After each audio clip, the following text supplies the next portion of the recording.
Всем привет, друзья! С вами Александр Бабков и канал Distraction Test. И сегодня у нас на обзоре, как вы уже видите, Toyota Corona Premium. Поехали!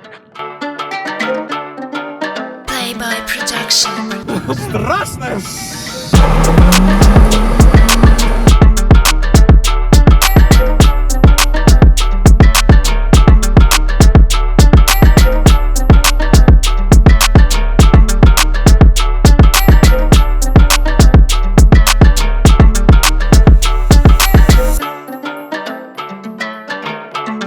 Итак, друзья, ее прекрасно знаете, а дальневосточники знают ее в трех прекрасных случаях. Если вы купили себе первый автомобиль, это будет в 70% случаев это будет вот такой автомобиль. И еще один случай, если вы до этого владели Короной бочкой, это такое до, так сказать, прошлое поколение этого автомобиля, грубо говоря, и вы такие поднялись и взяли себе Corona Premium. И третий вариант, вы себе взяли тачку для того, чтобы просто ездить, либо на ней таксовать. И вот про таксование этих автомобилей знают каждый житель любого города на Дальнем Востоке, что эти машины использовались во всех таксомоторных службах, хоть одна точно была. Я, кстати, видел, даже гаишная машина же такая была у нас, ездила. Да, была. Так что эта машина была максимально во всех структурах, только в пожарке, наверное, не работала. Прикинь, было бы забавно в пожарке, красная премия, работала бы жестко, здесь баллоны, лестницы стоят, стремянки такие, там мелкие пожары тушить самое надежно. На ВД включил, поехал, в любые дебри заехал. В комплектации была целая масса, моторов была целая масса, то есть тут были и дизели, те самые сишки, полторашки 1.8, двушечка D4, которую все жестко хейтили, когда он только появился, типа, да что это за D4, никогда в жизни себе не возьму. Ну и обычная двушка и передний привод, либо полный. Полный был только на 2-литровых автомобилях. Ну, естественно, коробка автомат, либо механик. Короче, это Жигули дальневосточника, правильно? Девятина дальневосточника, потому что это же как бы больше переднеприводная конструкция машин. Все, кто в России живет, ездят на девятках, там, пятнашках, четырках, а мы вот ездим вот на таких интересных вот автомобилях. Все просто, все давно изучено, ты можешь любую запчасть на нее купить на любой разборке, она подходит еще, наверное, от прошлых, от тех поколений. Ну, своего тоже, конечно, хватает, но в любом случае очень ремонтопригодно, очень надежно и ездить. Самое то, особенно если ты начинающий водитель, тебе не жалко ее, можно где-то подбить. Там бах-бах-бах, перекувыркался. И возьмешь ее по-любому не целую 100%, а целых премий я в жизни никогда не видел вообще. Соответственно, ты такой начинающий, можешь где-то стул подвинуть, где-то там ворота не вписаться и так далее. Вот каждый, наверное, дальневосточник садился вот здесь не только трезвый, но и пьяный, вот именно вот на это место, говорил здравствуйте, садился вот так вот сюда, опа! И такой, ну все, мне на адрес. И все, и ты едешь. Очень много места, даже тут есть подлокотники и все такое. Но внимательный зритель заметит, что тут с передними сиденьями не так. Вы подумаете, ну просто человек любит ковши, он спортсмен. И заднее-то сиденье тоже не Corona Premium. Вот это поворот! Вот вы, конечно, мало помните, наверное. Давненько мы не ездили в таких токсичных машинах, потому что все таксисты пересели на что? На ту самую тачку, 240-я премия. Дайте на обзор, кстати, эту тачку очень хочу снять. Алион премия топ. Подстаканнички круглые, все как положено. Сиденье, кстати, от Калдины 210, то есть они здесь у нас слаживаются вот так. И получается у вас багажник сквозной. Получается седан универсал. Получается, что вы можете возить любые грузы, какие захотите, практически. Хотя... Что? Ложиться не буду, но я могу, в принципе, их как-то, наверное, сложить. Молодец. Вот, собственно, трансформация салона наглядно. Тут у нас получается сквозной багажник.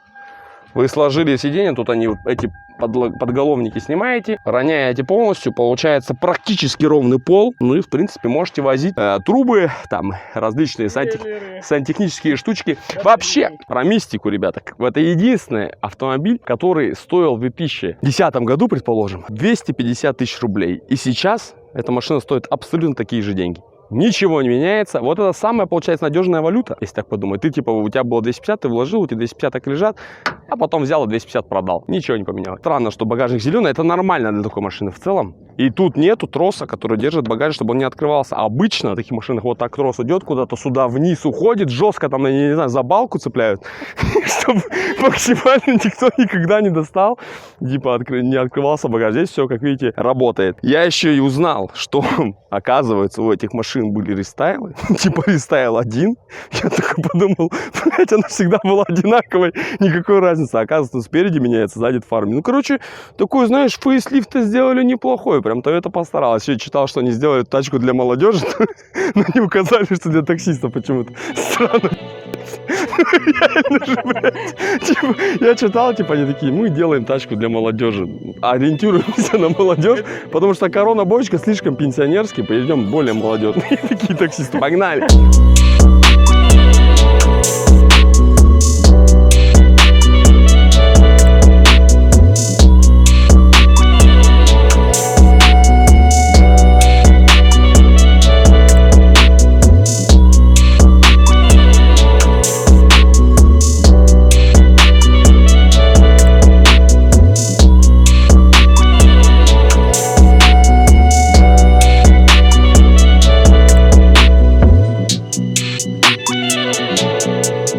Классно. Так, давай спереди.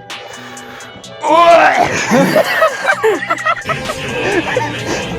Чисто садишься, инсультируешь сразу жестко. Ничего себе. Как много звуков, Салам интересно. алейкум. Сели мы, значит, на... Новое видеонаблюдение за припаркованным автомобилем. Откройте галерею для просмотра. Спасибо. Будет включен режим наблюдения на парковке через 5 минут. Сели на самое главное место. Тут у вас здесь, вот самое первое, что попадается, да? Это же молодежная машина. Мы видим ковши, видим спортивный руль. Все это видим.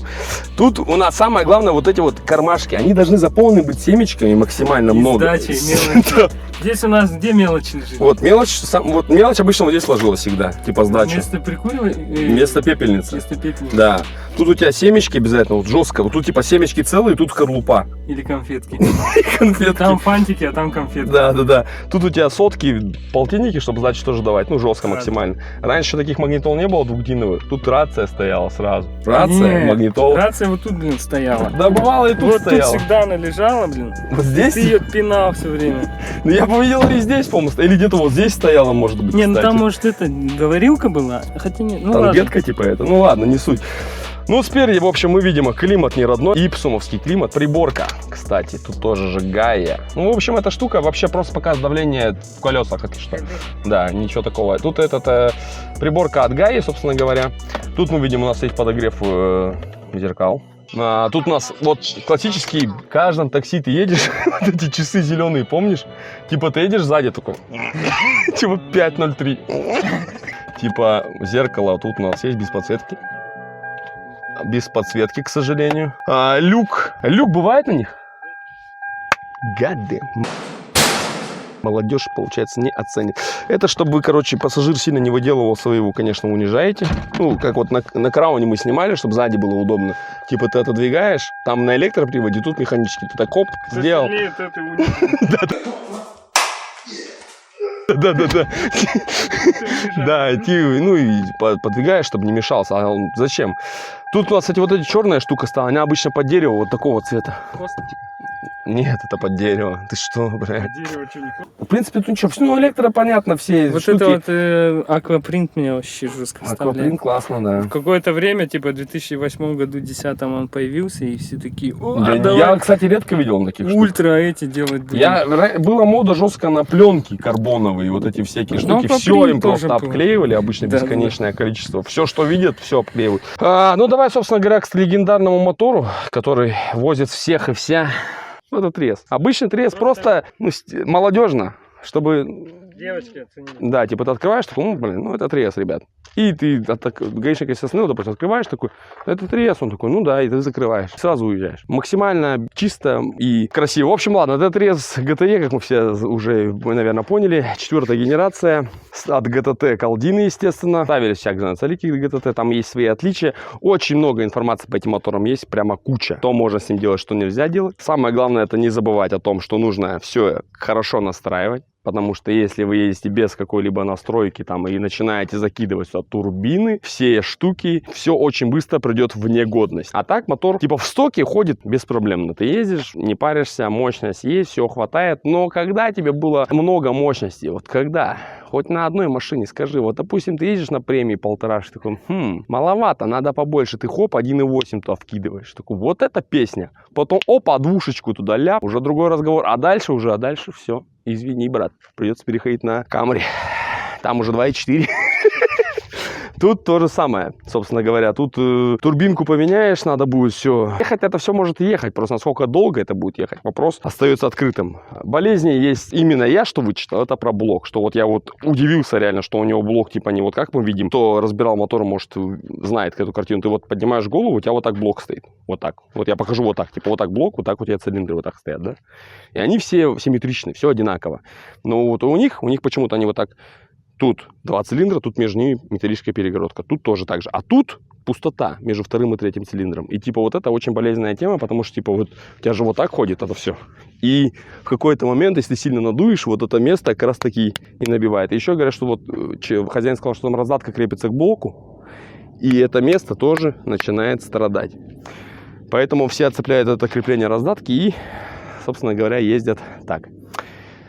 Ну, собственно, осталось что нам сделать? Потаксовать, наверное? Ты там зарегистрировался, там какое у нас приложение осталось? Новое у нас приложение появилось, говорят. Жестко рекламную. Неожиданная рекламная интеграция, за которую нам не заплатили. Так, ребята, у нас, поговаривают, появилось новое приложение. Я не знаю, оно до боли знакомое всем. Драйве. Драйве. Вот.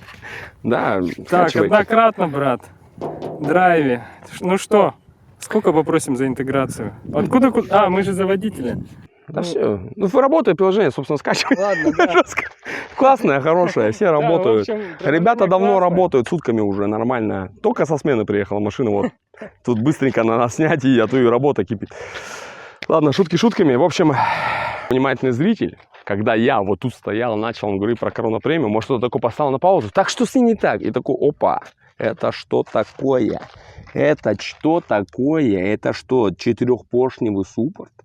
Да, это вон тормоза Целики GT4. Зад у нас тоже дисковый от Колдины GTT. И самое прикольное, Зай, ты заметил? Вот никто из вас, наверное, не заметил. Потому что мы о сзади говорили до того, как показали мотор, а сейчас мы показываем вам еще раз. Вы видите родной выхлоп?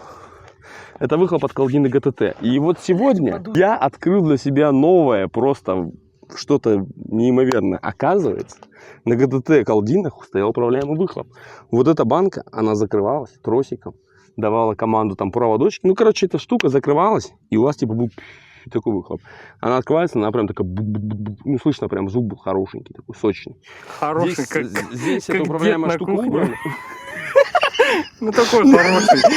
Как дед на детском празднике. Да, дед уже хороший.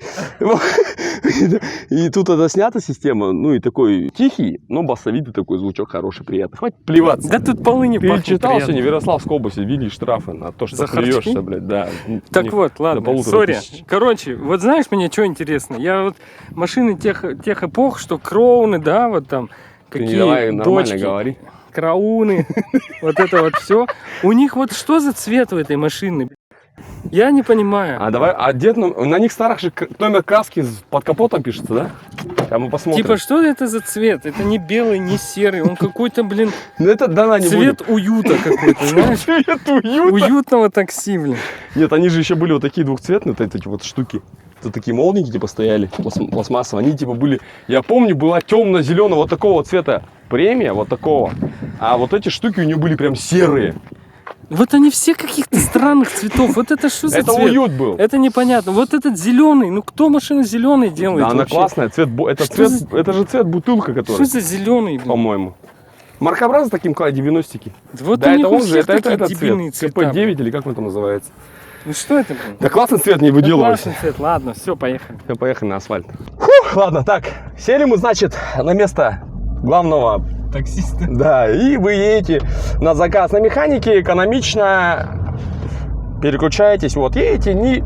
Машина очень мягенькая идет, Хоть и тут стоят занижаечки, чтобы, ну, немножко стиль не надо придерживаться, да, такой спортивный, но едет довольно мягко. Можно даже устраивать какие-то ралли-кроссы там и так далее. Вот мы сейчас даже уйдем на небольшую гравийку, чтобы показать, сколько это комфортно. Все, абсолютно все ездили на этих тачках пассажирами. Я сейчас первый раз пристегнулся в этой машине. Вообще никогда в жизни не пристегивался. Даже на нее ремни тут работают. Интересно было всегда. За рулем, по-моему, кстати, я на ней вообще никогда не ездил. Вот ты ездил как-нибудь в премии за рулем? Я тоже. Типа ты все время ездишь только пассажиром. А еще сзади. Да. Так, ну, в общем, по плохой дороге это идеальный вариант. Ты можешь на любые дороги заезжать, с любых дорог выезжать, а тут еще и не забываем про полный привод. Так это вообще песня. Что мы имеем вообще внешне? Понятно, что мы имеем жесткий слипер. То есть это такси-мобиль, не тонированный, никаких внешних каких-то отличий суперских, кроме тормозов, вы не найдете, и кулера, кто ну, совсем пригодится. Зато вы можете делать жесткие старты, как, например, сейчас. Попробуем стартануть. Я просто хочу попробовать стартнуть с 3000, я до этого стартанулся типа с 2, и было мало. Да.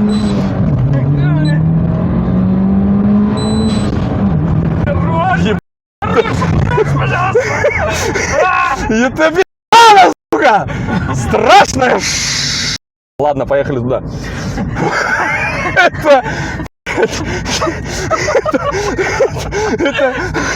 Это максимальный таксист, который просто всех впечатляет максимально. При том, что он сам боится. Собрать все заказы в этом городе. Нет, ты там сам даже боишься, типа, такой взял для такси машину такой, ну, она на обычной отрезе, такой, ну, ладно, и в первый же заказ такой проскакиваешь и охереваешь просто, и все впечатляются максимально.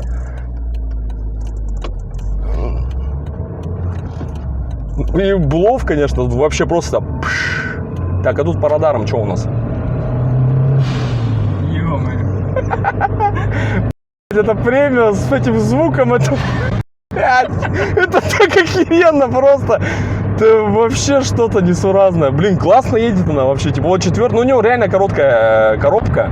Владелец об этом говорил, что надо очень часто щелкать передачи и делать постоянно. Ты вот едешь 90 и пятая передача уже 2500. Ну это, конечно, жесть. Так, надо развернуться срочно.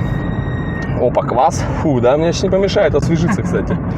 Прикинь, ты бы, блядь, 10 лет назад бы сел бы сюда синий пассажиром, и насколько бы ты от того, как эта херня едет, ты бы, наверное, не поверил, думаешь, да я пьяный просто был. На самом деле-то эта хрень реально едет, потому что тут еще и кондиционер. Это мы еще с кондиционером так едем, получается? Я хуй. Просто. В общем, вы все ездили на этих машинах. Естественно, спокойно и на автомате. Вот на механике, кстати, ни разу на премиях не ездил. Ну, не видел, по крайней мере. Я не видел ни одной. Я про Вокса видел на механике, а вот премии нет. Бочку видел, здесь же нет. Ну, вообще, машина, как я уже говорил, лучшая инвестиция именно вот эта модель. Типа, если у вас есть деньги, просто лежат, да куплю премию, она все равно продастся потом через 10 лет за те же самые деньги. И в то же время, типа, если вы хотите беспроблемную тачку, которая будет вас возить просто вот с работы домой, там, на дачку, то все, вообще беспроблемная штучка, ездите классно. Но вот этот, блядь, экземпляр, я потею, нахуй, просто не могу, у меня старость началась, она жесткая. Тут где радары же везде еще, блядь, точно? Ну, допустим, мы попробуем сейчас поедем с 4-й передачи в пол. Вот, сначала мы в турбояма, вот, пошла. Я не уверен. Сука, какая ты... Это просто... Хорошо, радар. Вижу. Боря.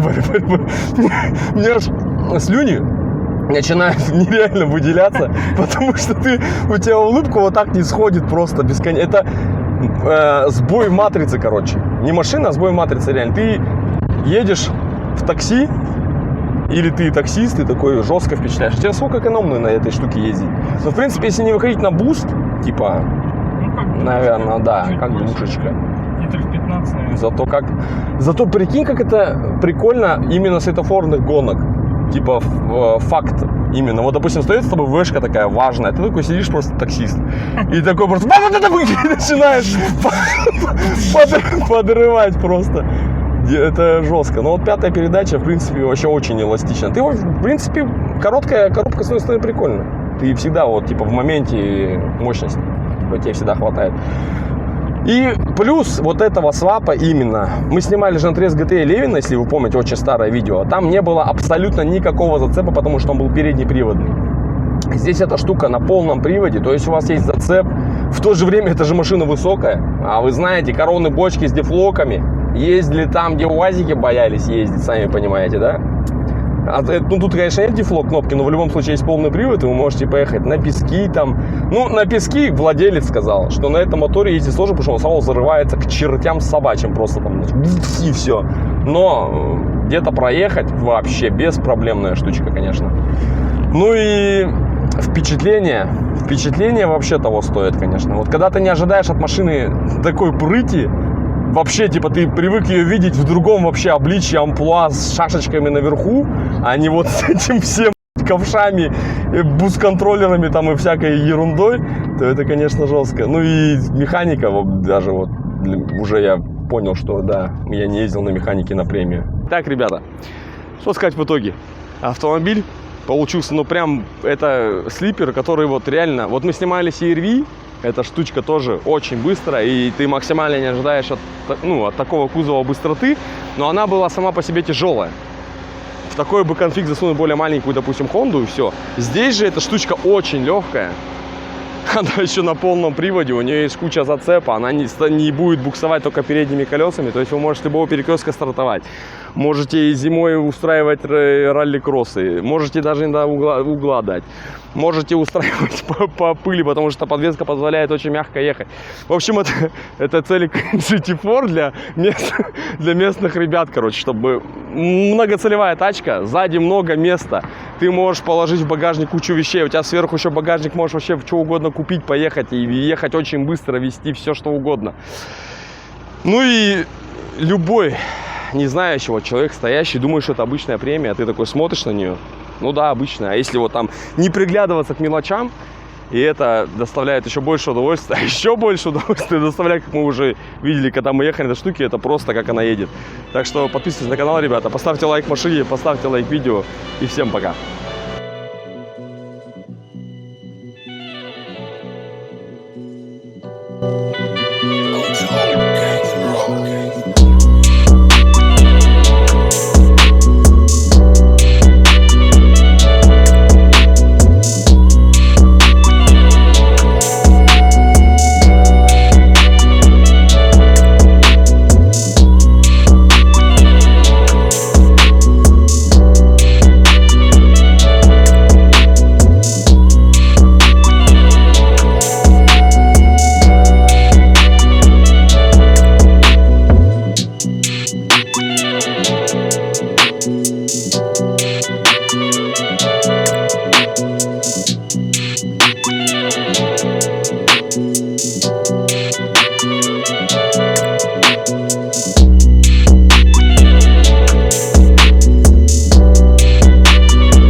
Что, стартанем сразу, может? Ну попробуй.